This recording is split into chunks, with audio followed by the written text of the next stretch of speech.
the surveyor for the whole. That's for me? Oh, thank you so much. Flood insurance in our Appreciate it. neighborhood. Well, I Will you paid. please rise and join me in the Pledge of Allegiance? I pledge allegiance to the flag of the United States of America and to the republic for which it stands, one nation, under God, indivisible, with liberty and justice for all.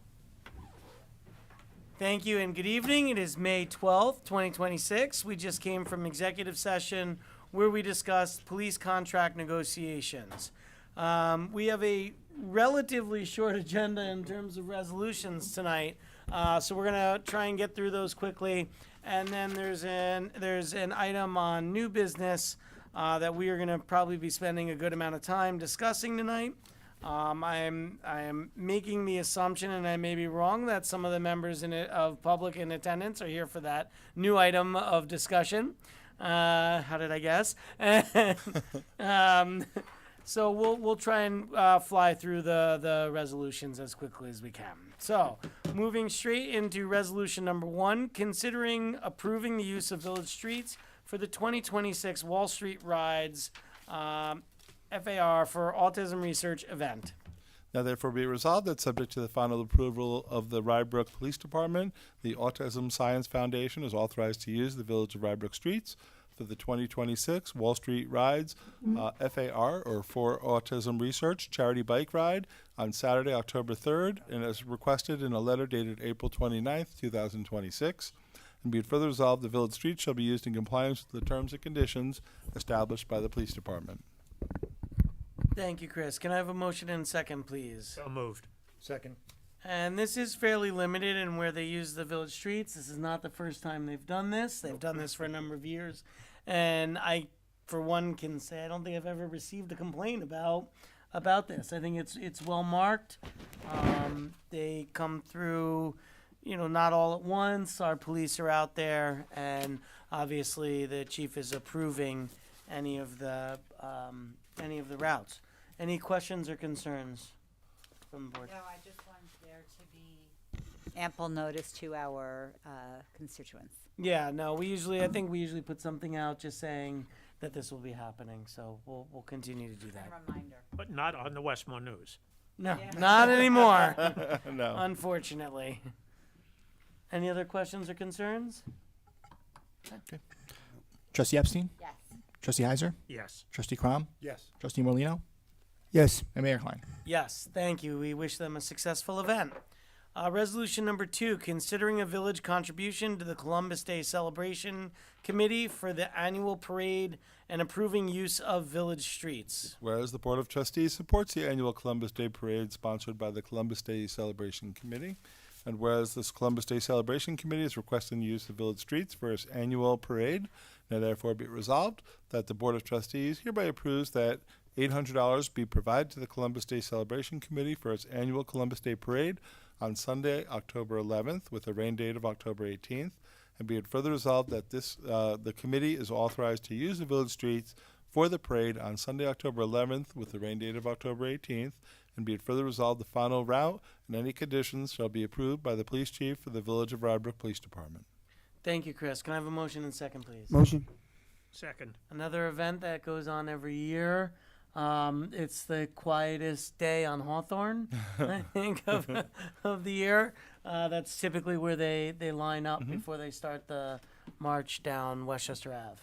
So is it just Hawthorne? I mean, it's really... And Westchester Ave, where it falls in Rybrook, that little section. Okay. Any questions or concerns? I will certainly try and make it if I'm available. I have done it before. It's a lot of fun. I enjoy it. But it's more a question if I can also walk that distance this year. I guess that's the other big question. But I hope by October I'm walking well enough that I can do that. Any other questions or concerns? Trustee Epstein? Yes. Trustee Heiser? Provided that the mayor can walk, yes. Trustee Crom? Yes. Trustee Morlino? Yes. And Mayor Klein? Yes, thank you. Resolution number 3, considering designating the week of May 17th to 23rd as Emergency Medical Services Week and recognizing the Portchester Rybrook Emergency Medical Service. Whereas emergency medical service is a vital public service, and whereas members of the emergency medical services teams are ready to provide life-saving care to those in need 24/7. And whereas access to the quality emergency care dramatically improves the survival and recovery rate of those who experience sudden injury or illness. And whereas emergency medical services fills the healthcare gaps by providing important out of hospital care, including preventative care, follow-up care, and access to telemedicine. And whereas the emergency medical service system consists of first responders, EMTs, paramedics, emergency medical dispatchers, firefighters, police officers, educators, administrators, nurses, physicians, and trained members of the public and out-of-hospital medical care providers. And whereas the members of the emergency medical services team, whether career or volunteer, engage in thousands of hours of specialized training and continuing education to enhance life-saving skills. And whereas it's appropriate to recognize the value and accomplishments of emergency medical service providers by designating the Emergency Medical Services Week. And whereas the Portchester Rye-Rybrook Emergency Medical Service has served our community since 1968 and provides superior EMS service with over 6,000 annual calls and an average response time of less than 6 minutes. Now therefore be resolved that the Board of Trustees does hereby acknowledge the week of May 17th to 23rd as Emergency Medical Services Week, and thanks the Portchester Rye-Rybrook Emergency Medical Service for all their continued hard work, dedication, and service to the community. Thank you, Chris. Can I have a motion and second, please? So Motion. moved. What? Yeah. That was a tie. That was a tie, three-way tie, I think. We need a second. Second. All right, I don't think I have to tell anyone on up here at this day how great of a job the Portchester Rye-Rybrook EMS does. We are very lucky to have this service serving our community, and you know they just continue year after year to get better. They do such an incredible job, and I for one feel very lucky to live within their zone. I mean, we look at other municipalities and other communities, and they do not have the level of service that we do. So I'm very proud to certainly vote in favor of this and recognize next week as EMS week. And I would also be remiss if I didn't mention, again, the amount of work that Chris Bradbury has done to move forward EMS as a whole, not just in our area, not just in Westchester County, but in the state as a whole. And so we would thank Chris for his efforts as well. And Scott and everyone, Barton and Kenny and Tony Sutton. Tony Sutton and everyone who does everything down there. Yeah, please. No, I will say that until I became a trustee about a year ago, I did not realize the kind of, I realized their importance, but had no idea the kind of volume these people do. Over 6,000 calls a year with a fairly small crew. And when you come to an event where police and fire and the EMS are the people that are constantly running out before they've even filled their plate. I mean, the dedication, and also didn't realize that traditionally they've gotten lower salaries and lower benefits than police and fire. And so I'm glad to see that we're on a multi-year plan to improve that as well. So, yes, Mary, great to can I comment on something? great Yeah. to see this. Yeah, and Chris. just and beyond the number of calls, which is very high. I mean, it's over 6,000 calls. It's a lot of calls in the three communities on an annual basis. But beyond that, you know, I'd like to just touch on some of the stuff they do for the community. In the community, they're managing the AEDs for all the municipalities, for the departments, the police, the fire. They're managing the AEDs, the defibrillators in our parks and in our municipal buildings. They provide first aid and CPR training for all the athletic teams, not just the Rybrook ones, but also the other leagues that are in the village. You know, the baseball leagues and the other leagues. So they do training of all the coaches, and you know that's also a nice thing that's been done in the community. So there's a lot of things like that they do, and they run an Explorer program to help people get into this field or any healthcare field, and they've trained, I think, high school kids from something like 12 different 12 to 17 school districts throughout the county out of our EMS. Wow. And that's, some have gone on to EMS, some have gone on to healthcare, nursing, doctors, all that. So it's really, there's a lot that they give back to the community in addition to the EMS calls. And beyond that, they're the people, just like Public Works is such a big supporter of our police and fire when they're out in emergencies. You know, they're the ones that are kind of protecting and keeping people safe. You know, we rely on them to keep our employees safe at those scenes as well, because they also need care as well as the residents. Thank you, Chris. Thank you. Other questions, comments? All right, well, again, we certainly appreciate everything that our Portchester Rybrook EMS does, and we're very happy to help celebrate this week.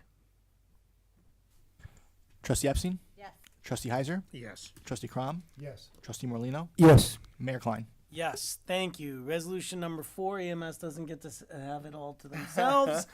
Resolution number 4, considering designating the week of May 17th to 23rd, 2026 as National Public Works Week and recognizing the Rybrook Public Works and Parks Department staff. Whereas Public Works professionals focus on infrastructure, facilities, and services that are of vital importance to sustainable and resilient communities and to public health, high quality of life, and well-being of the people of Rybrook. And whereas these infrastructure, facilities, and services could not be provided without the dedicated efforts of the Public Works professionals who are engineers, managers, and employees at all levels of government and the private sector who are responsible for rebuilding, improving, and protecting our nation's transportation, water supply, water treatment, solid waste systems, public buildings, and other structures and facilities essential for our citizens. And whereas it is in the public interest for the citizens, civic leaders, and children in the village of Rybrook to gain knowledge of and maintain the ongoing interest and understanding of the importance of public works and public works programs in their communities. And whereas the year 2026 marks the 66th annual National Public Works Week, sponsored by the American Public Works Association and the Canadian Public Works Association. And whereas the Rybrook Public Works and Park staff continue to provide professional and exemplary services for the residents of Rybrook and maintain our roads, parks, and infrastructure to the highest level possible. Now, therefore, be it resolved that the Rybrook Mayor and Board of Trustees do designate the week of May 27th to the 17th to the 23rd as National Public Works Week. Be it further resolved, the Mayor and Board of Trustees hereby expresses its appreciation to the dedicated Rybrook Public Works and Park staff who continue to provide the exemplary service to the Rybrook residents.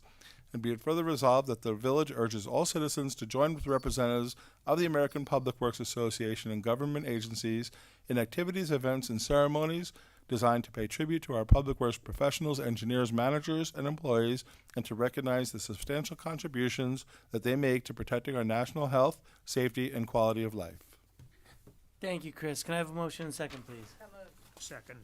Again, we are very lucky to have the professional staff in Rybrook that we do.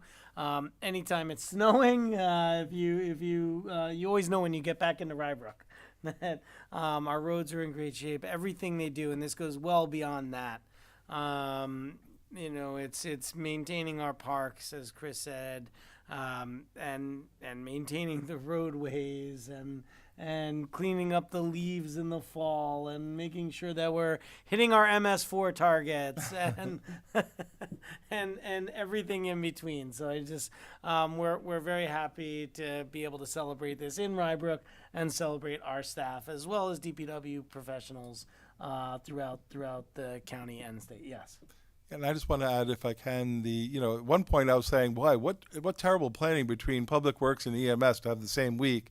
But in a lot of ways, it kind of makes sense. There are two groups that are unheralded and kind of behind the scenes, and they're so essential that we have them there, and such a big part of keeping our community safe and and maintained and supporting us for their vital parts of our emergency response.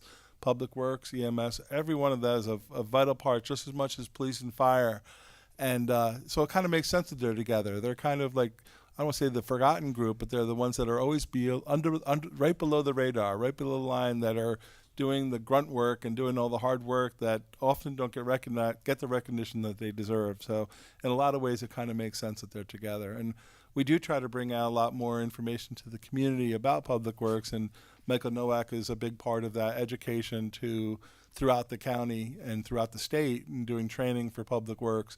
And we do try to bring it to the children. We've gone to the Blind Brook schools, we've gone to the Belfair preschools, and we bring our equipment out, and the kids love, what kid doesn't love a big truck, right? So they love climbing on the trucks, and the guys interacting with everyone to kind of show them the equipment. And, you know, it's really a nice thing to see in the community and be a part of that. Great, I'll pipe in here. Please. It's not just about equipment. The truth is that the village needs to run. I'll leave EMS to what was already said, but it's critical that somebody takes control other than Chris, who understands everything from looking up and bringing it down. But I have to comment that Mike knows everything about the village and what's going on, as does Paul Vinci, who's not here today. So thank you. Anytime I have a question or want to know what's going on with the village, how come this tree is dead? And no, it's not dead yet. It's still has time. Mike has the knowledge, and we're so lucky to have you. And that's what I want to say. And your staff, they're very, you run a great ship.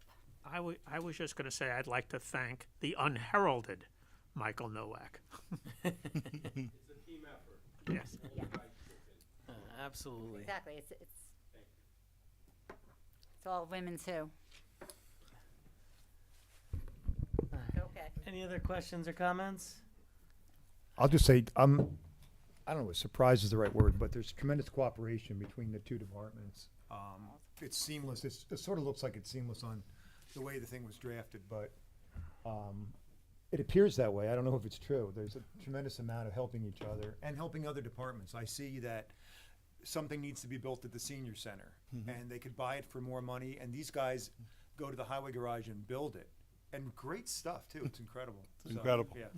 They scoop out ice cream on Friday. That's the part I like, yeah. Right, and they're at all the concerts, at all of our events, which we need. 100%. Yeah. It's a great So team. we appreciate everything they do. Any other questions or comments? Trustee Epstein? Yes. Trustee Heiser? Yes. Trustee Crom? Yes. Trustee Morlino? Yes. And Mayor Klein? Yes, thank you. Before we do get to the new business, I was remiss in saying one thing. We have, aside from the people who are usually here, we do have one other person joining us tonight, which is a Blind Brook High School senior intern working with us. So welcome to Village Board, and that's Felix Cuesta. So thank you so much for joining us and for volunteering here and learning a little bit more about village government and how it operates. And hopefully you can use that into the future through college and everything else. All right, so we got through that pretty quickly. Administrator, or you want me to go through that or not? Let's get to, Sure, it's up to you. yeah, we can do, let's do the administrators. Okay, I'll we'll go do through the it administrators because let's go in order. So administrators Something people report. may be interested in. I have to go in order. So Rybrook birthday is coming up in June 20th, so that's next month, 12 to 4, at the King Street Athletic Field. You'll see more and more information getting out about that. The Portchester High School and Middle School, the joint traffic study is nearing completion, so we've seen some drafts of that, some of the plans on our committee, and you'll be seeing a final report in July and August, I would expect, for all the final reports on that project. We're interviewing firefighter candidates off a Rybrook resident list, and that's because the physical testing is in July, and then the fall academy after that. So we'll be bringing that back to the board with recommendations from the resident list of the firefighter candidates. And Rybrook also joined the Sustainable Westchester's Grid Rewards program, which is a way after hours from 4 to 8 p.m. They'll give you 24 hours notice, and we can then, if we turn off the lights and do other energy savings with our utilities and increase the air conditioning to, not come off as at the lower, only trigger at higher temperatures. So there's ways to save money. We can save, around $4,000 or $5,000 a year. So it doesn't sound like a lot, but it's something we can do to kind of help out others and make a little bit of money back for the village. The reason I also want to mention that, though, that program is available to residents. So if residents it's a free program, it's voluntary. You're not required to do it. You're not penalized if you don't do it. But if residents go on and they go to the Sustainable Westchester website, you can learn about the Grid Rewards program, and you sign up for it. You get an app. You can track your electricity on your app, and it'll tell you a day in advance, and it's only maybe 4 or 5 days throughout the year. And if you save money those days when there's peak demands on hot days, you'll actually get money, a check sent to you that would save you money on Con Edison from that program. So it's something that the residents should consider. We'll also send some email information out to the community about that. Similarly, and I say this now because I know there's some solar programs out there, another thing for the residents is community solar. So community solar does not mean you need to put solar on your own home. Community solar is large developments. You see like solar fields throughout the state and projects throughout the county and the state where you see these fields of solar projects.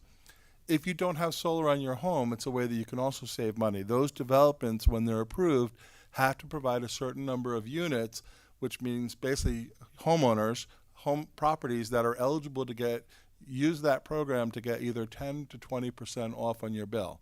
And it's a straight deduction. You'll get your Con Ed bill, and you'll just see community solar if you signed up for it, and you'll get 10% off your bill. I have NYSEG in my home, and I do it. I've gotten it for years, and you'll get it for several years going forward. It's such an easy thing to do, and you'll get 10 to 20% off on your bill every month. And all you need to do is sign up, go to the Sustainable Westchester website. The program's called Community Solar.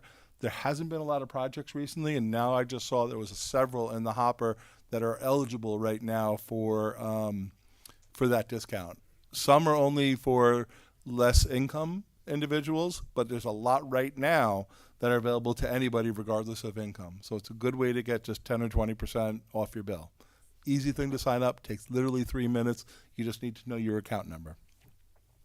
And lastly, we are working ahead on our fitness studio program. So we're working with them. We're starting the next steps, or we're working on, because we want to try to get this done this calendar year, if we can. So next work is we're going to be getting a surveyor, looking at the grading, putting the site layout, and then the bid documents for the earthwork. So we'll share that to the board as soon as we get that information back. So this way, our goal is to get this out for a June bid opening, since that would be when the budget is going to be renewed. So if we want to do it in this calendar year, it's got to be accelerated to that type of program. Okay, that's all I have for tonight. All right, thank you, Chris. And I would just simply add to that just a reminder to anyone here or watching at home that the school budget and board votes, whether it be for the Blindbrook School District or the Portchester School District, both residents of Rybrook live in both, but whichever one you're eligible for, the 19th. Election is next Tuesday, the 19th. So, just a reminder for everyone to get out there and vote. All right. For our new business, a discussion of village code regarding driveway modifications. So, Chris, can you please give a little background on both why this came up as a new item on the agenda, but also if you could kind of just go over the code a little bit. Sure. Since we don't have Steve with us tonight. Sure, absolutely. How'd this come about? We'll start with that. And I did provide a backup memo in the board just to kind of spark a discussion. Tonight's only a discussion item. So there's no action as proposed tonight. This is a discussion for the village board to think about if they want to establish different policies or different local legislation on what the current code says about the about parking conditions. So how to come about? This issue was brought about at a recent zoning board meeting when a title search company basically picked up that the driveway had been a driveway on a particular property had been expanded, so which is not allowed by code without a permit. So that individual property owner had to go to the zoning board to get relief from the village code, and the village code basically says you can't expand after you have your initial house built. You can't expand the driveway within the first 25 feet of a property line, or within 2.5 feet of a rear or sideline as under the village code. So you basically can't expand your parking in the first 25 feet without a permit. And what does that mean? In order to get a building permit, you need to get a survey, because it needs to document kind of what the distances are. And it also has to go to the Zoning Board of Appeals because it's not allowed under the current code. if under all these conditions, if you're expanding anything by more than 400 square feet, then you also have to do stormwater mitigation.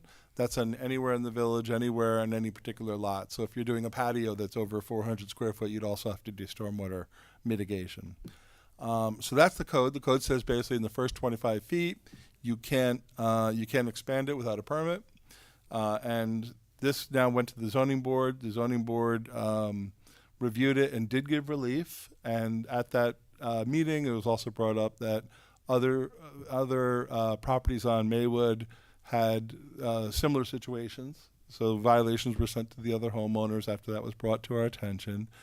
But of course, this is a much bigger issue than Maywood. You know, it came up as a result of issues that came up on Maywood. But I think we all know that this is a problem or an issue that's exists throughout the entire village. So that's why this is not a Maywood issue. It's really a village issue, and how the board wants to look at this issue from a policy perspective. You know, and I say from a policy perspective because there are policy issues that we have to talk about. You know, the board needs to think about some of the policy questions that you can think about. Is this a stormwater issue? It could be. You know, it might be something where you don't want stormwater to impact neighbors. And on a smaller lot, if they will have more parking or more paved surfaces, then that could impact neighboring properties. Or is it an aesthetic issue? Is it a visual issue that having cars parked on, front areas of properties, is that something that's a visual concern? Is it an issue that the neighborhood doesn't have much off-street parking and it needs to be cars parked on different neighborhoods or different zones? Maybe they need to be parked off-street, and our code certainly requires that in certain times of the year, like the winter. So then the other question is, once the policy questions are kind of, I think, discussed, then you got to look at all the different options that are out there. And I kind of presented some options that could hopefully spark discussion, and there's certainly other ones out there. So kind of we gave some, if you look at that, there's a whole lot of different options from looking at it by, zoning areas, from an amnesty program, giving more, whether or not a survey should be required, or a sketch plan with dimensions, or, all different types of options that are out there. And this memo was really meant to spark discussion. I think in any of the cases, we need to have a permit application, because you need to establish some kind of a baseline, regardless, when somebody's expanding. And, we do need to know what the dimensions are, because we need to be able to look at things like the 400 square foot or any other issues. So whether, I think the building inspector needs to be able to know what those dimensions are and have some comfort, so we know if, you don't want to see something where it gets where you get creep. It happens a couple of years, it gets expanded, can't get expanded again, because that could create other issues. There's also discussions about whether you could allow impervious surfaces, and whether there could be relief if you did pervious surfaces, like pervious asphalt. Of course, that raises other issues like maintenance. So each one has an issue. This is a complicated issue. We don't expect it to be resolved. For those residents that got notices of violations, right now in Maywood, you should know, the building inspector knows he's not going to be issuing court violations that we have to go to court, and if until the issue gets resolved from a policy perspective from the village board. Yeah, and I was going to point out exactly what Chris said in that last statement, that we understand that this became an issue that came to our attention. Mm-hmm. And what we're trying to do as a village board is find a solution. Find a solution that works for the village. Obviously, we can't just say, all right, well, people can pave whatever they want, because then that could, go crazy. So we have to find a solution and to this issue. And there's varying degrees of this. I mean, when I look at this issue, I look at it. Yes, it's a stormwater issue. That's why we have the code concerning the amount of impervious surface allowed on a lot. In some of the areas where there are, because there's a lot of different lot sizes in Rybrook, where you have the smaller lots, it becomes a street parking issue. Because when there's less room between the houses, if you expand the driveway, there's less street parking. To me, those seem to be the biggest issues. I think I personally am less concerned about the aesthetic issue itself. And, you know, as we're talking about this, obviously there's a lot of different options, and what we're going to do tonight is discuss this, look at where it stands, look at where the current code stands, look at different options. I mean, you know, I think when we look at Maywood specifically, my guess is that any of the driveway expansions that occurred would not reach that 400 square foot threshold. Because it's just the driveways aren't that long, and you would have to do 20 feet wide, 20 feet long in order to reach that 400 square feet. But in a different area of the village, maybe adding a circular driveway or something could. You know, Could you never know. absolutely, could absolutely do that. And I think, you know, when I think about this issue, I think about two factors for me is when did the expansion occur? So, in other words, was this, you know, when did the code go into place? You know, when did the expansion occur? When did the expansion occur in relation to somebody purchasing a property? Was this something that was done by the homeowner themselves, or something they purchased this with an existing condition? That may not have And how do been you know that? You know, and that's the other part. I know it's become stuff. The other question, you know, that I have that I consider when I'm looking at this issue is, does that expansion make it so that the property is in excess of the allowable impervious on that lot? And whether that had a factor to it. So obviously this is a conversation. Before I weigh in any more, I would ask, does anyone on the board have any questions about this issue? Mayor, Before we start, can I maybe, clarify one other thing? Yeah. So just for lay the facts out there, we know that there was you couldn't expand your driveway without a permit. That goes back to at least the town of Rye 1960s.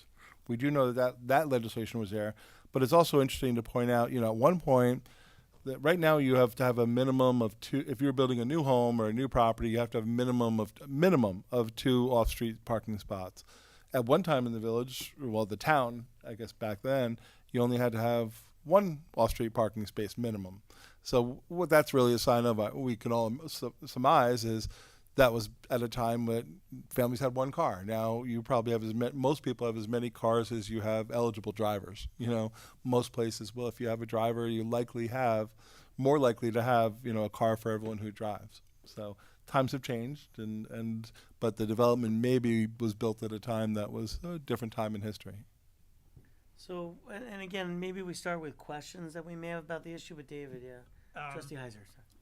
If this problem were limited to Maywood Avenue, I would be prepared to discuss solutions. My problem is, I think it is premature to discuss solutions until we know the magnitude of the problem throughout the village. I do not believe that Maywood Avenue is the only street in all of Rybrook that has this issue. And if it is not, we really need to know what the magnitude of the problem Right. is. Chris, is there a way that we can find that out? No easy way, that's for sure. Because you'd have to know you'd have to go know look and what see if there was a permit on what every was property. What if there was ever you'd have to know what was original, what was potentially expanded, and whether or not they had a permit. So there's a lot of different factors in there for over 3,000 properties. Michael, you want it to would weigh be in very on this? difficult. You're making faces. There's no easy solutions on this one. You're not. So, here, we'll allow some, hold on, let us discuss this. We'll allow some time for public comment. So any other questions on the board, or let's just get into thoughts. Yeah, Trustee Crum, I know you're chomping at the bits here.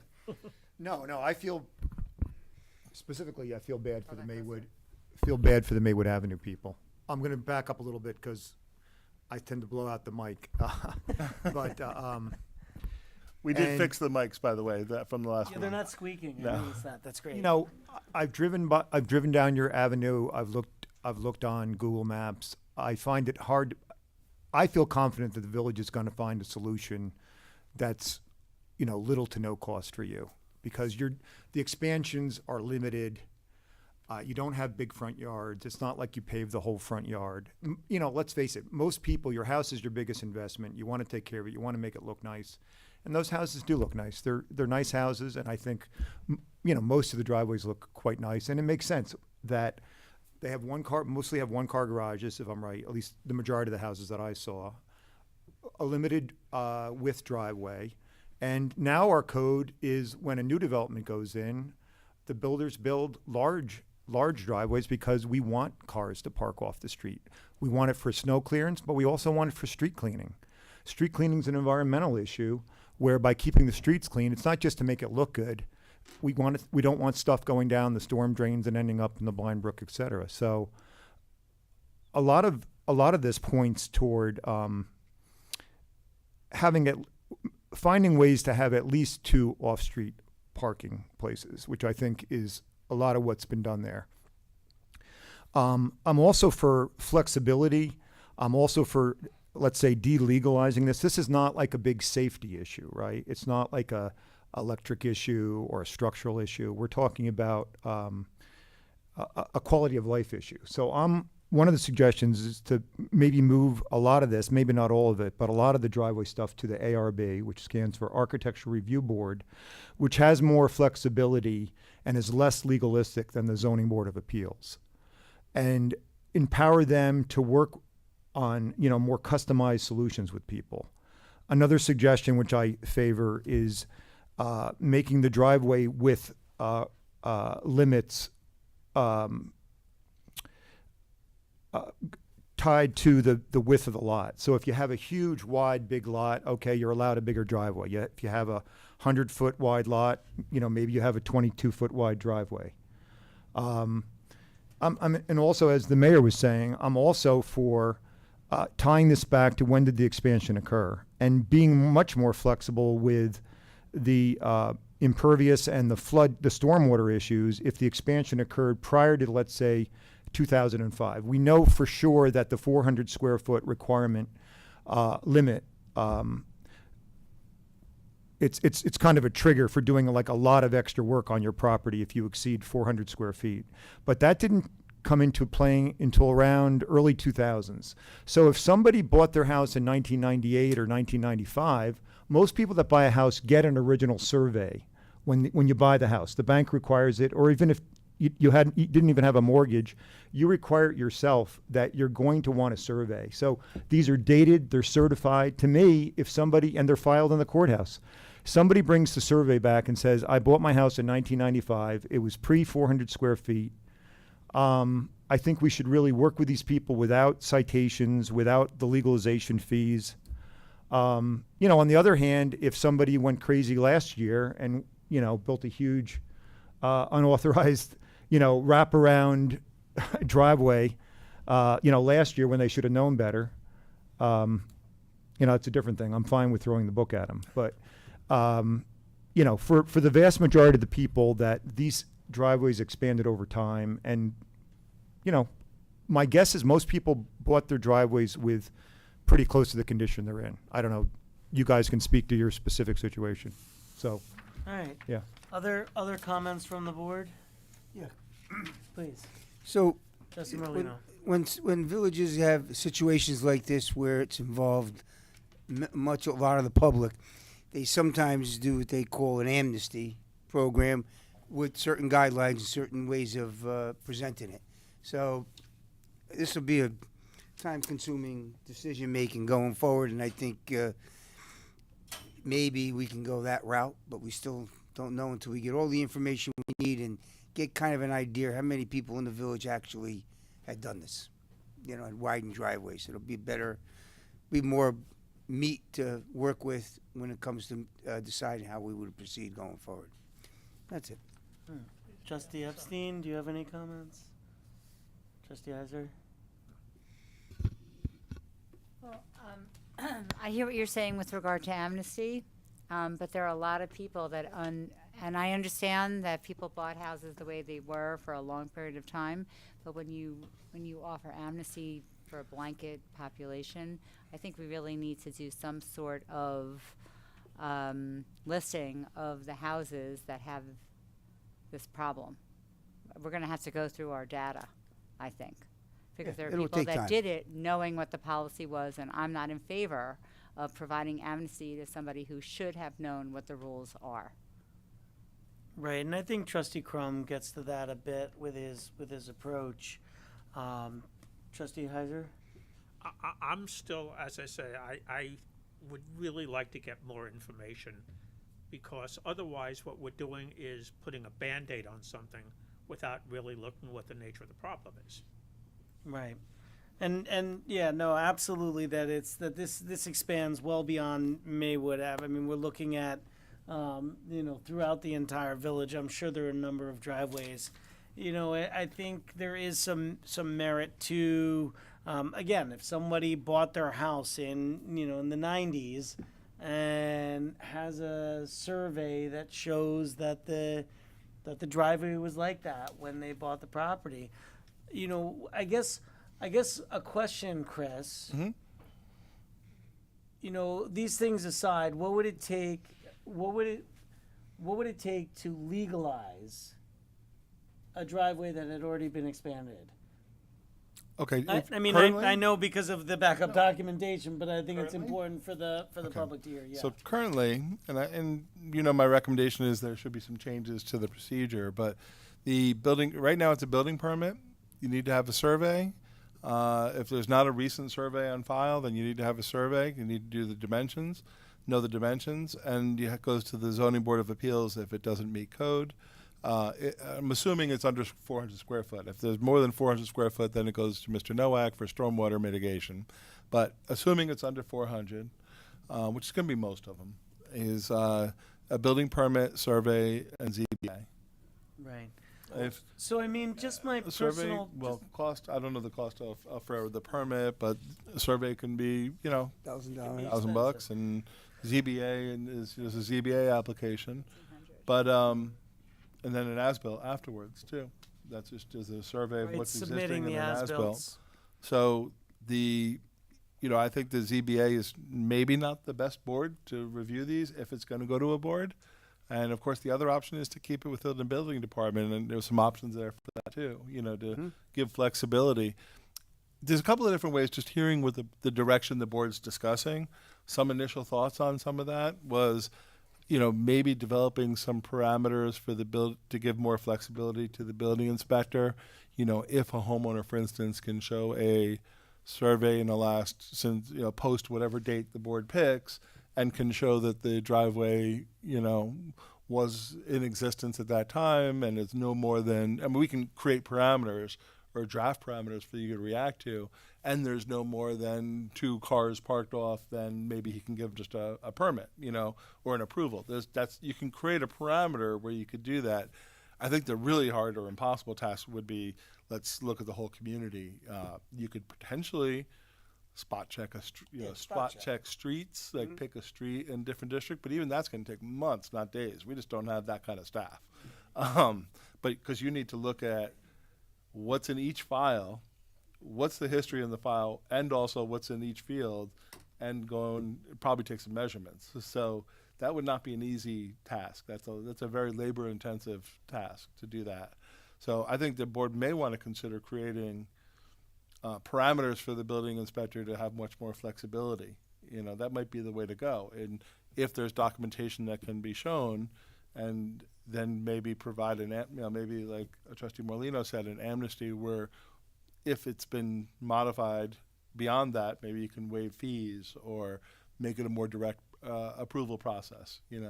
Maybe if you're able to show dimensions off an existing survey, and it can actually dimensions that we can measure from a sketch plan, for instance, maybe there's flexibility we could do that, so you don't have to do a full blown out survey.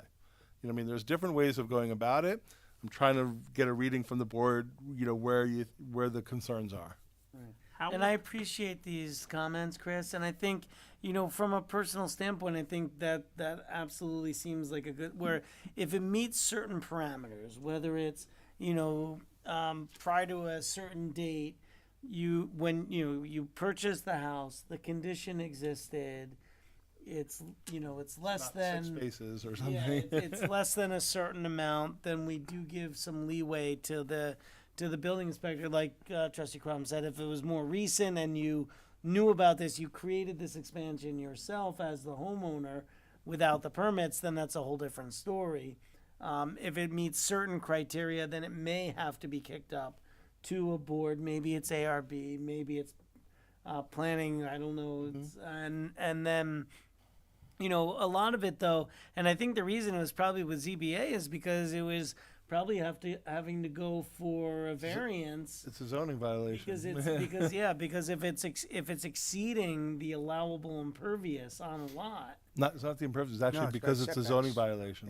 right, That's why. right, as the but I mean, it also could be Setback. potentially, you know, and again, this would be one of the criteria that I'd be interested in is whether it exceeds that 400 square feet after 2005, and whether it exceeds the allowable impervious on a lot.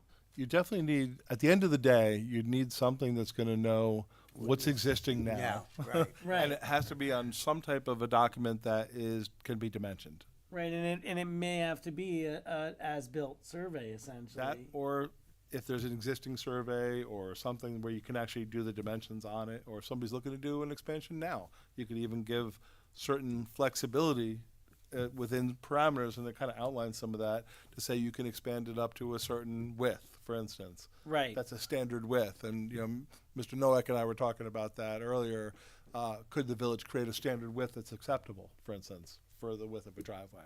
Right. You know, there's So, different ways of yeah. doing that. That's a good idea, actually.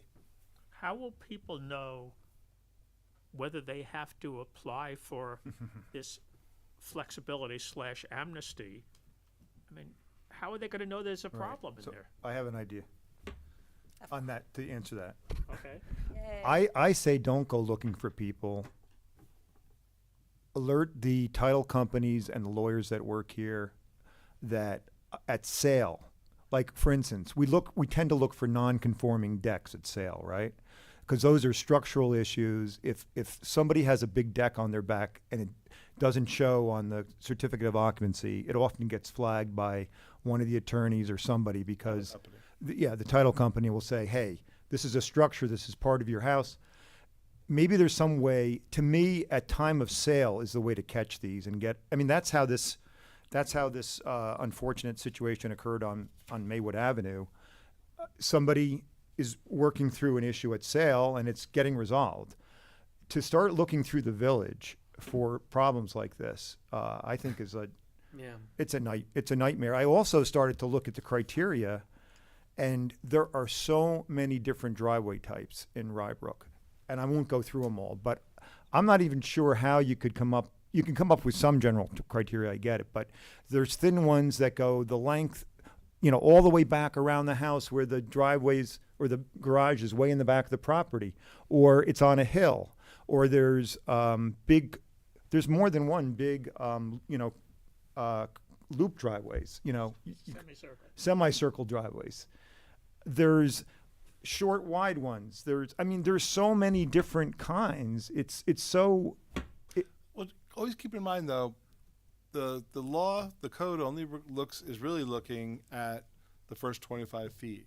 Beyond that, it's just the 400 square foot. Because right now you can do, once you get past, and that's why some people will do one lane in, and then they expand after the 25 feet. Because you can do that as long as you don't exceed the 400 square foot. You do that through the building department. So that's the focus. And as long as you're not expanding beyond the allowable impervious. That's what I'm talking about. Yeah. And that's what they can check. But it's I'm looking not at, just the 400 feet, yeah. so they'll come in, they'll do an application where there's one space, the current width for the first 25 feet, and then they expand it out for the additional parking. And as long as they don't exceed the 400 square foot, that's simply through the building department and surveying. Are the Maywood projects, would you say they're more of them are curb cuts too? They're from what I saw from the violations, all but one had to do with adding an additional space. Only Total. one was expanding a driveway. Right, a little so bit. curb cut. Yeah, so it Okay. was expanding the width. All right, so the curb cuts. The issue with waiting, and I think that's a great problem for resolution and to limit what we're looking at now. The issue is that people want to sell their houses on a timely basis, and if we wait for the time of sale or when it gets caught up in a title, it actually hurts homeowners. So perhaps we can have some sort of informational, once we decide what we're doing, to let Volunteering. residents know Volunteer that this program. may be an issue and perhaps you want to address it prior to selling your home. Right. Because it really Because del- otherwise it will get it's caught up during exactly, sale. it delays the time of sale, and that's something that we should protect people from also, whether it be Right. buyers or sellers. Right. And So- I will say, just to give you experience, and I don't want to be discouraging. I'm usually much more of an optimist, but the amnesty program. The last time we did an amnesty for work that was done without a permit, if you, I don't know Oh, if I you, remember. we that. extended it a 6-month amnesty. I think got extended for like 3 years, and I think we only had a total of it was 15 maybe applications in 3 years, but it was very minimal. But we did provide a lot of education, and the idea was at least people are more informed if even if they chose not to come to legalize a permit without the fees, at least they were aware that eventually it was going to come. Eventually it was going to come. So I would like to pause the conversation here for a minute, because I did say I would allow for some public comment. You hear the way that this conversation is going. You hear that this is going to take a little while for us to really figure this out. In that time, there's nothing going to be happening. I know you have those concerning letters. But I think you've heard very clearly from Chris, from myself, that no action is going to be taken on those at this time. And I'm just curious, your thoughts, if there's anyone that wants to say something, either based on the situation and also where you see this conversation going currently. Or suggestions. Or suggestions. Yeah, we're open to suggestions as well. Again, I hope you see that this is a group of individuals trying to find a solution to a problem that exists not just on Maywood but throughout the village. Yeah, please, if you could come up and just state your name and address. All public comments have to be at the podium here. So, I have lived in Maywood for 15 years, and many of my neighbors have lived there even longer than I. And I was on Could you speak into the microphone? Yeah, you're going to have to move the microphone. I live on 6 Maywood. I don't think it's picking it up. Now? Perfect. That's good. That's good. Great. Okay, so I have lived in Maywood for 15 years, and during that time, I've not seen any residents, including myself, expand the driveway. The majority of these driveways have been there for several decades. Google Earth goes back to 2004, so you can see the pictures of the driveway as I did myself. I also note that the average cost in Rybrook of a house is $1.2 million, while the average cost of a Maywood house is roughly half that amount. And so it feels targeted to the lower economic area. Obviously, we feel like secondary citizens. Our children are not allowed in your schools. And so it really feels like a targeted to us. It's a financial burden that's a lot for us as well. And my question is, which already has been answered, is that it is not uniformly throughout the entire village. It is being selectively enforced against the residents of one street that's located on that Portchester-Rybrook area. And that's just like, it really feels targeted. And to now say that you're going to look at all the village, well, why wasn't that done ahead of time? So that's it. Thank you. Thank you for your comments. And I can assure you that this was not targeted. It came up because of an application that came before a board, and that's the reason why. And a lot of people don't know that the village extends all the way down beyond, across 287, the bridge on 287 on Ridge Street. So we look at all the properties, and again, this came up because of this specific issue. Please. Hi, my name is Lorianne O'Donoghue. I live at 7 Maywood Avenue. I'm here because of the violation notice that pretty much we got citing a 1961 driveway setback requirement that says driveway extensions must be 25 feet from the street. So compliance with that rule is almost physically impossible on our properties. My lot is approximately 1,500 square feet. Our street is among the smallest in the village. The R5 zoning code allows the house to be located 20 feet from the street, yet the driveway is required to be 20 feet back. This contradiction makes compliance nearly impossible. For me to do it, I'd have to go in, make a U-turn at I'd have to excavate. It'd be cheaper to buy a new house, really, because it'd be like this. And not only that, my driveway would be outside my neighbor's bedroom window. I mean, I'm sure she wouldn't like that either. So it would be really impossible to do that. And then I did some research on the R5 code. It said it assumed 5,000 square feet lots, but all the homes in our neighborhood, including mine, were built long before zoning exists, and they're all pre-existing non-conforming lots. The law recognizes they can't meet the modern dimensional requirements. The driveway on my property exists in its current form for many years, probably 70s or 80s, and it's never caused any safety or neighborhood issues. My understanding is the village updated the zoning map between 99 and 08, but they didn't address the issue then. So, Yet, and I can say that I've lived on the street most of my life. All their driveways were done in the 70s and 80s. Nobody has added in a driveway in the past 20, 25 years.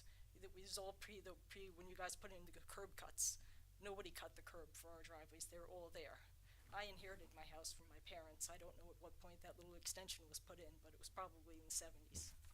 So, there's been no enforcement for this for decades. The village treated these driveways as acceptable. So it's kind of like reviving the dormant rule. So there are other homes in the R5 district, such as Rock Ridge, Hillendale, and surrounding streets. I'm not sure if anybody received any zoning violation notices for them. Don't know. I did watch the meeting with the zoning board meeting, and the president of the ZBA, Don Moscato, said the code made no sense and the board needed to update it. But instead of doing that, we seem to have been targeted for enforcement with someone taking it on themselves to drive around, look for who might be out of compliance, and search records. It was done for my street. Why wasn't it done for everybody else in the village? So we didn't really expand our driveways. We didn't change the character of the neighborhood. We just want to maintain what's been existed safely for the past 50, 60 years. It's consistent with the homes. It's necessary for safe off-street parking, a narrow street.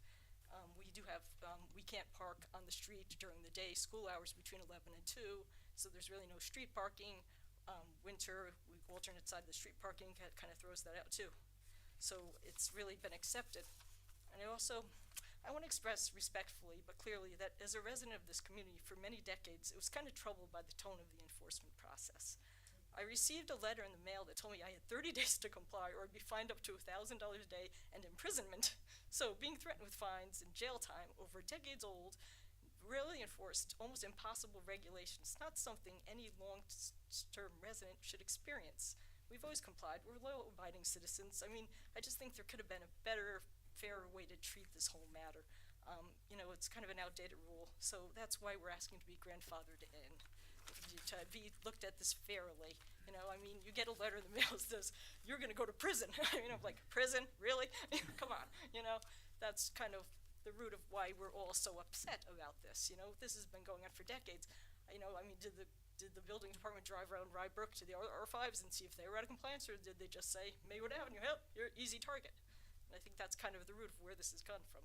So, thank you all for listening. Yeah, and thank you for expressing your concerns. Please.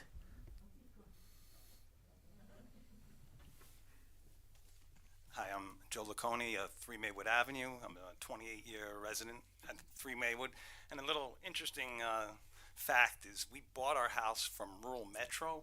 Was actually the private fire department that housed a few firemen and fire chiefs. And they didn't know about this, and they sold it to us with this driveway, and now we're getting stuck with it. I imagine they could have even been people who put it in because they needed 2 cars to rush out. So so that's a little bit of a frustrating point. And going back to the letters, the $1,000 a day and up to 1 year in prison, and just getting this out of nowhere. I'm actually just also lost my job, and I'm sitting here looking at this, and they had to almost wait till I lost my job and then send this. So, it's just very frustrating. The other thing Lori Ann just pointed out, I want to just reiterate, is that our street has a extra law that from 11 to 2, you can't park on the street because of the school. Now, we actually fought to put that rule in because they initially put the rule for just Newton and Hillcrest, and everyone was coming over to Maywood and parking. In fact, we had kids hanging out on our lawn and everything, so we fought for that, and then we got that, and makes it even harder to park on the street, so even more reason we need the extra parking spot. My goal is trying to get us grandfathered. I do have proof that we had the driveway before. I have pictures. I think that would be the fairest thing. When I bought the house, it was a little benefit seeing that. I had no idea it was illegal, and that's what I'm hoping for. So that's basically it. Thank you, and I hope, I hope you understand that we absolutely hear these concerns.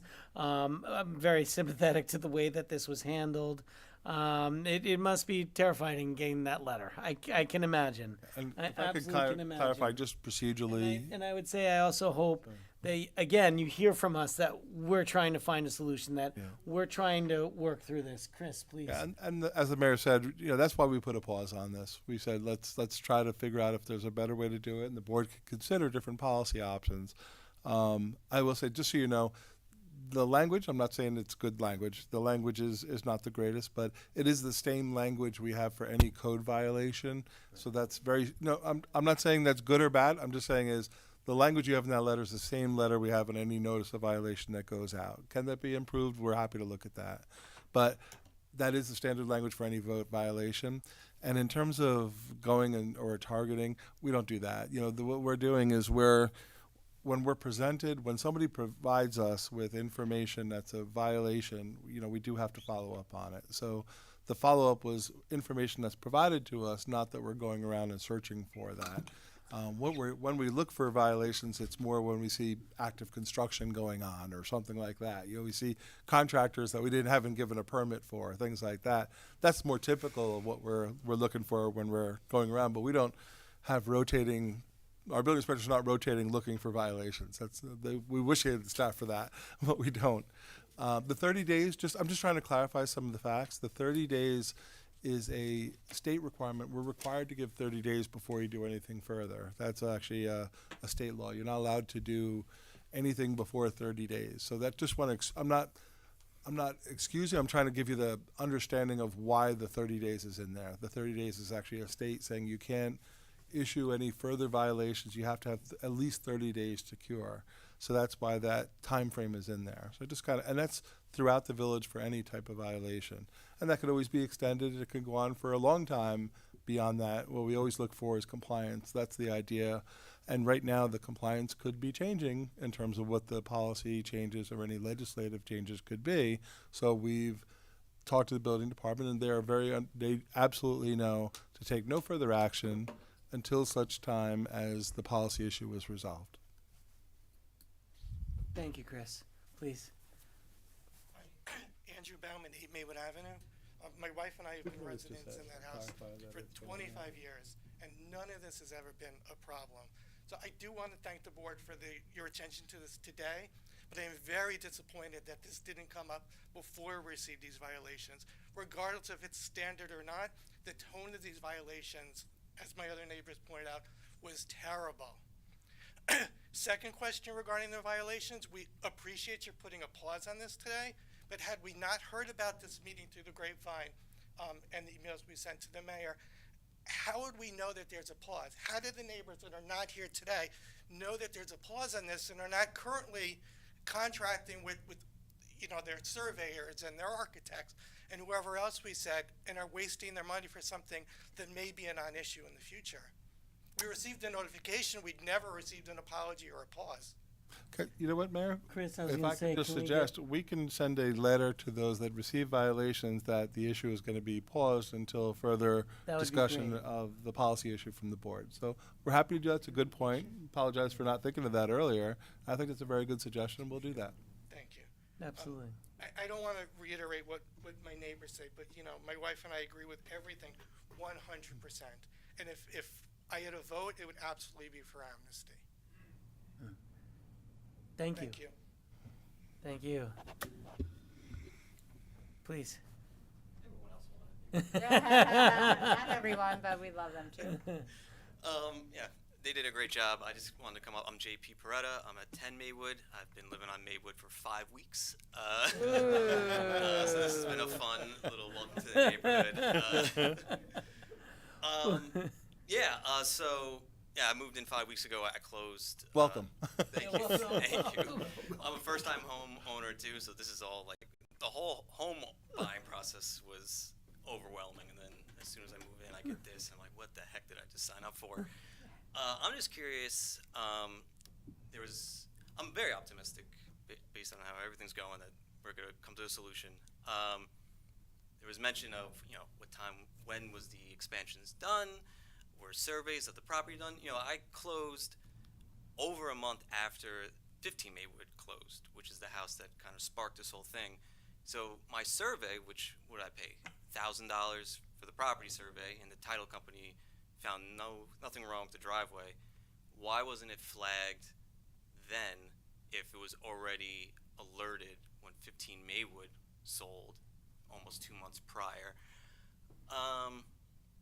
That's my only concern, because for me, I paid the money for the survey. If they found it at the time, I would have had the seller remedy the solution, or I probably wouldn't have backed out of the sale, but, who knows what I would have done. But, so it's kind of just like a bummer that it wasn't found during the survey, title company didn't find anything, and then I move in, and now it's like, hey, you just wasted your life savings on this house, now you need to put more money into this. But I'm an optimist. I appreciate the amnesty for now. I would love it if we all got grandfathered in, and it's nice to meet all my neighbors in person.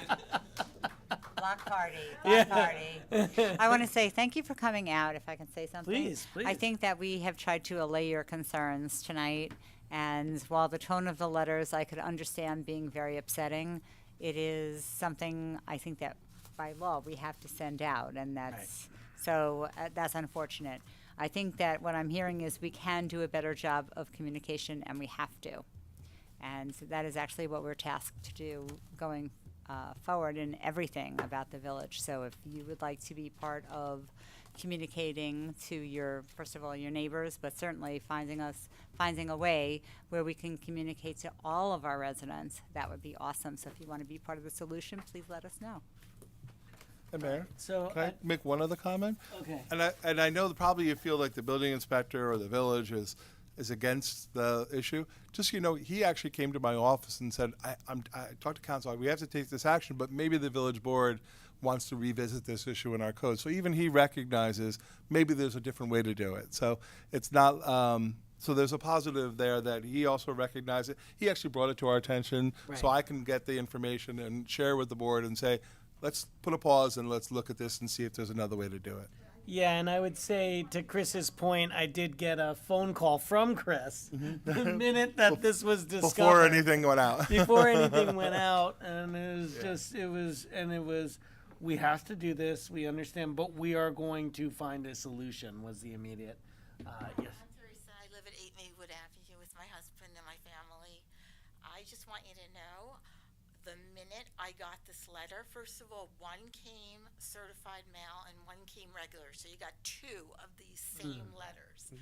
And then I'm literally one of these people, 3 minutes, I'm like on the phone. A woman answers the phone. She says, "You're from Maywood Avenue?" I said, "How do you know?" She said, "We sent them to the whole block." Oh. I said, "That's very interesting. So what is this, a mistake?" "Oh, no, this is something you got to deal with." So I said, "We need to speak to this building inspector."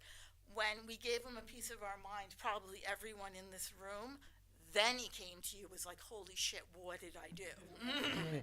No, I can assure you that he came to us before the letters were sent, that we recognized the issue in the code, and that it was outdated, and we recognized this. Unfortunately, the letters still needed to be sent because we have to follow rules and regulations, and we have to follow our code within the village.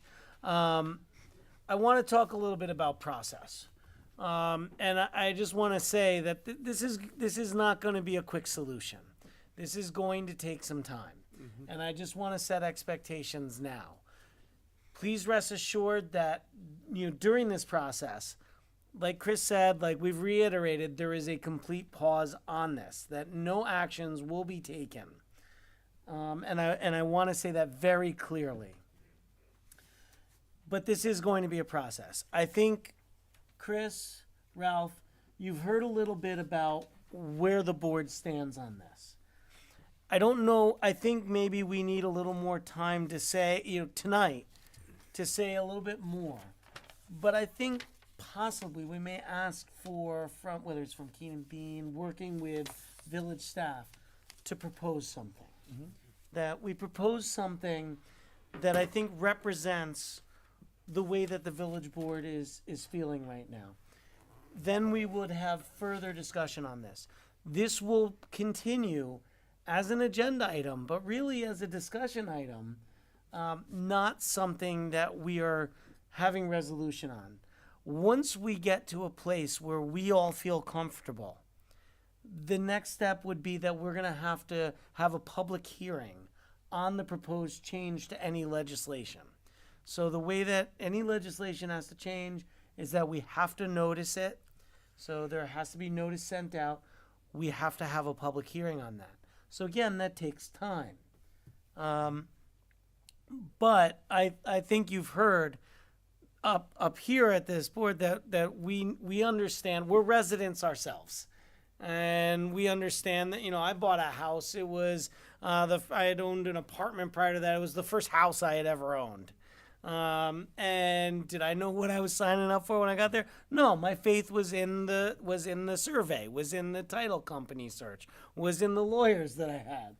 And so, really, we understand this problem. We understand what you're going through as residents. And so, we're working to try and find the solution. Are we solving it tonight? No. I can tell you that right now. It's going to be a process, but we're going to work through this. So, Chris, I think there's also two other things we could do. One is, when it gets to the public hearing stage, since Maywood was the start of this, we can also send that public hearing notice to the Maywood residents. okay. And in addition, I would encourage the Maywood residents to sign up, if you're not already. If you go to Rybrook's website, go to the agenda portion, you can sign up to get the village board agendas online. They'll get sent to you via email, and you'll see if anything's listed on any, even if it's being discussed. And you can either come to the meeting or you could watch it afterwards to see what the discussion was. So there's other ways to kind of remain in contact so nobody's surprised anything's on a future agenda. It's going to take several months. I mean, it's going to take months. The board has to really get down to legislation, and that's going to take, I guess, I'm sure, a few months. And then at that point, the board has draft legislation, which will be drafted by Keenan Bean. That legislation has to be presented to the board and then has to be in final form for 10 days prior to any public hearing that's scheduled. So you'll have at least 10 days, if not more, usually it's 2 weeks, to review that legislation before a public hearing so the public can come out and look at and comment on the legislation that's provided. Right, and we have to think of this as a solution, as a village-wide solution. Right. That this is really much larger than Maywood, that this has to be something that we're considering for the Rybrook Code as a whole. So we have to try and anticipate anything we may run into, which who knows what will run it, but it's... Yeah. Somebody on Maywood is selling their house. How does that work? It's a good question. We'll have to get back to you on that. I don't have an answer today. Because currently, if a title company picks it up, it's a code violation. But if they didn't pick it up the first time when you bought your house? It's not us. It's on your title companies. It's not a village title company. Yeah. So if you're, they're hired by the homeowners, not by for the. You don't want to go back to them. If they didn't pick it up the first time. They'll flag it, and you'll have a problem. Yeah. One thing, not as an excuse. Well, first of all, can I? Please. I feel terrible that you feel like you're being selected out. I'll tell you what. Again, I'm new on this board, but it's been preached to me that this village is all the way from that cemetery all the way up to the airport, and that everybody's part of this village, and that if anyone ever says we have one school system, it's Blind Brook, I'm corrected or I correct somebody else. We understand we have 2 school districts. I'm on give you an example. I'm on a task force working with the Port Chester School District to see if we can improve the traffic around the middle school and the high school and the safety situation. We spent village $30,000 on this traffic study, and I've been in probably 10, 12 meetings. I'm a volunteer. So we're very aware of the size of the village, the diversity of the village. Even though we're volunteers, we take our roles seriously, and we're sympathetic. And I apologize in terms of you feeling like you were selectively enforced. And I'm glad that we're going to be sending a letter, official letter suspending the process. So that's good. Yeah. Please. Why just to the 15 Maywood residents stop there? Who made that determination that? The information, we didn't go out searching for it. The information came to us. Yeah, but they just went to Maywood and stopped. That's Because we're reactive to, if somebody calls and says, my neighbor has a violation, we have an obligation to follow up on it. just on that street? Isn't like sort of On, everyone? if a neighbor calls and says, if somebody calls and points out a violation to us, we're of an obligation to follow up on it. Okay.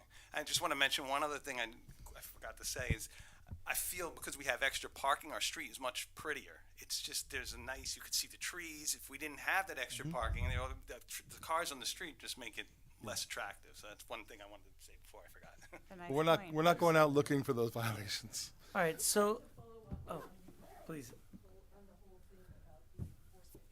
when I watched that board meeting with Don Moscato, the lady at 15 Maywood Avenue, she put in a whole new driveway. How she didn't think she needed a permit is beyond me.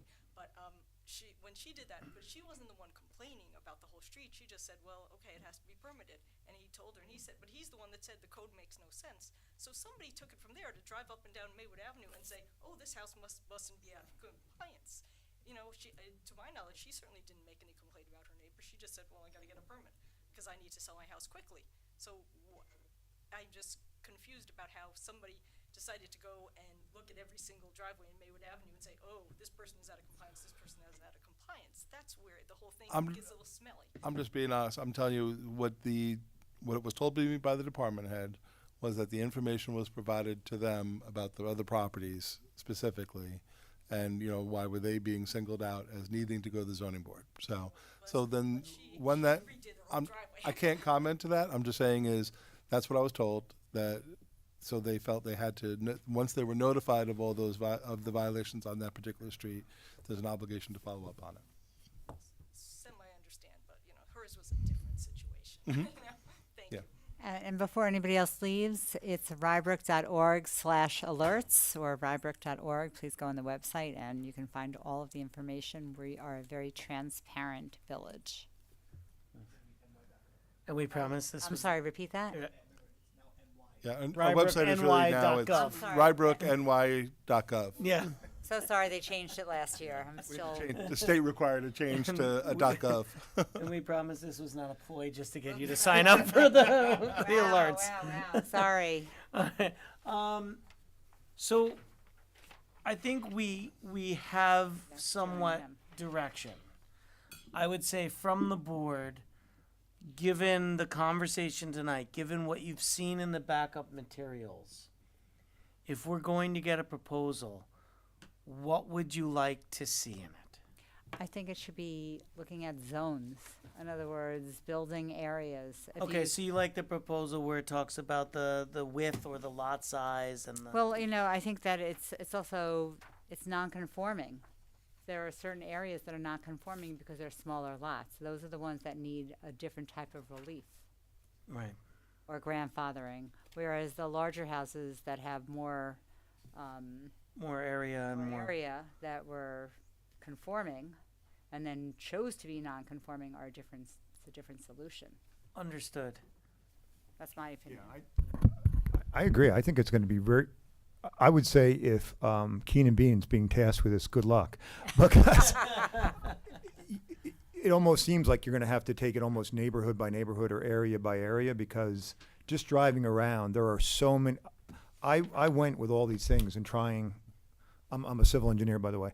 I tried to, think of some paradigm that would fix everything. And I'm like, there's too many variations. And I can see where your point that the code doesn't make sense for Maywood. I believe it. Like, this stuff of, well, if you get 25 feet back, then you could have something perpendicular, and that's a big thing. Like you say, you get 25 feet back in your area, and you're in the living room. Yeah. No, and so, but something else would make sense there. But yeah. We'll come up with things to react to. Okay. Yeah. Right. Yeah. But All right. is the board, can I ask you a question? Is the board open to more flexibility for the building inspector? I personally am, parameters or given parameters, that I would want to see what those parameters The are. challenge is to draft And those again, parameters, but are you right. open to that? Just because that would be helpful to know And I in would- drafting anything. My personal feeling is, as long as those parameters don't necessarily run afoul of other codes Mhm. in Like stormwater. And it's The legislation consistently in our code. applied. It has to Right. be consistent. Consistently applied is tough because Yeah. you're asking them to make judgment calls. right, and I think it, and I like, So and then you don't want to give that flexibility. right. I think we have to have faith in the building inspector. And I would favor giving him flexibility and trust his judgment as to which houses deserve amnesty or whatever. And I think it's going to be fact specific for each house. Yeah.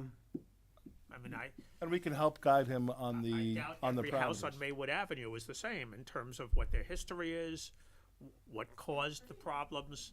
Some houses are going to have no problems. Some houses may have a big problem, and it may be a recent problem.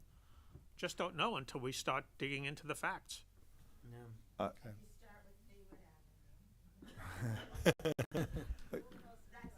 All right, Trustee Yeah. Crum. No, one thing on discretion, when I was on the planning board and we would talk to Mike about discretion, he would say, I don't want discretion because, and Mike, you may want to talk to this, but we want the policies to be uniformly applied.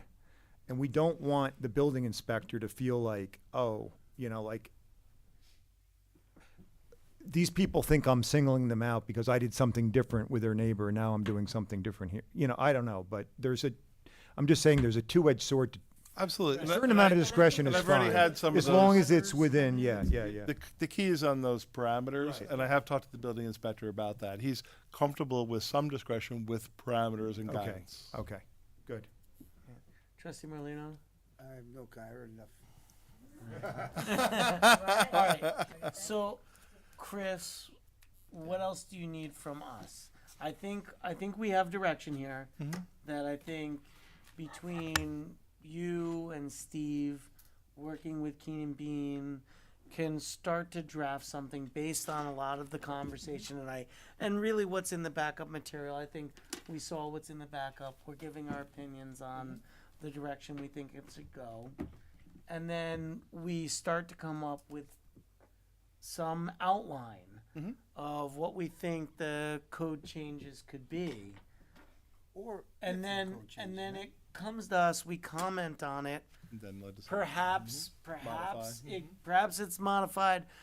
Perhaps we have another board weigh in on it, but I don't know whether, It's up to you. We'll I take don't it know one whether step we're at a gonna time. You refer move- it. We'll move it see where forward. it's. Definitely we want to move forward, and we go from there. Sounds good.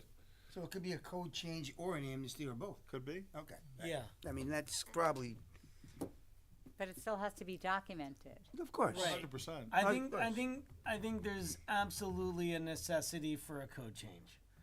I think that the code is outdated. I think it doesn't contemplate a lot of current situations. So I think this will involve a code change, but there could also be other actions that occur outside of a change of legislation. So I think we have to keep all of our options open, and just see where this goes. Again, this is going to be multiple conversations. This is not something that we're going to just, flip a switch and solve overnight. Yes.